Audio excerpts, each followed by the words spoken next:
very interesting. There's two extreme responses that we hear from our clients, our agents, our developers. Of course, most of it generally, just like many business, is been put to a halt.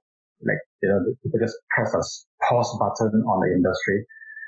Nothing moves, I think. But we are also, of course, hearing some agents saying that during the last few months, the sales actually maintain. Even during the MCO, there are some people buying, inquiring. So I think this is encouraging. But of course, there are always a group of people, regardless of whatever market condition or economic condition, they are more financially ready to purchase. And it is no doubt that during challenging times like this, that you can find some really good deals. So I'm not surprised to hear that there are people who are buying during this period. Mm-hmm. So if you ask me, is the quantity in terms of the transaction, is it maintaining? I think just like many other countries, many other cities, we cannot escape the drop. So in the transaction, so because people are generally not going out, how can they buy? So there's a slowdown. Yeah, there's a slowdown. But how quick will it pick up? I think no one has a crystal ball.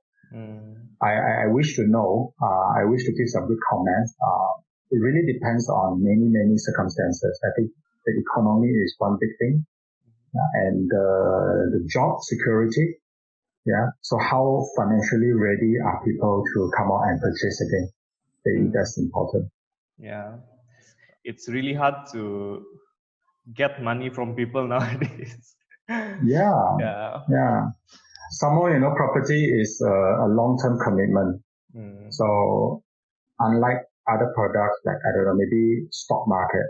So it's very easy to go in. You can go in with a few thousand ringgit, few hundred even, just to buy some small shares. But real estate, it's a long-term commitment. You might have the money. You're ready to buy, you have the money, but are you ready to commit for the next 20 years for the loan? Yeah. At this point in time, so I'm not quite sure about that. How important is the personal touch in eventually selling a property? Like they need to go and see the place, they need to talk to people, the developers need to convince them. How important is that side of property selling?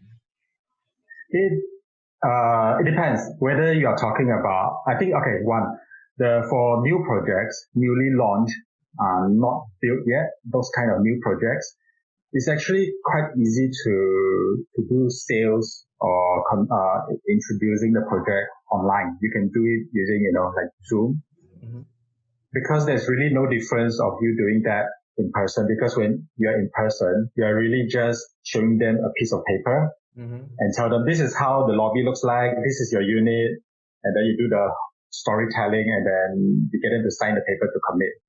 So for new projects, I think it's still very easy to do it online to convince people to buy, because you have no physical building to look at.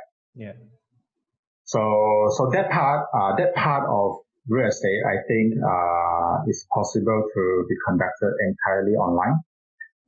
But when it comes to subsell, buying maybe a second-hand home, people have the option, they have the choice to look at the property. So most people would prefer to walk into the place to look at it. I mean, it's due diligence, It's good that people go in and check out the place before they buy. Look at the neighbors, look at the neighborhood, look at the physical condition of the house.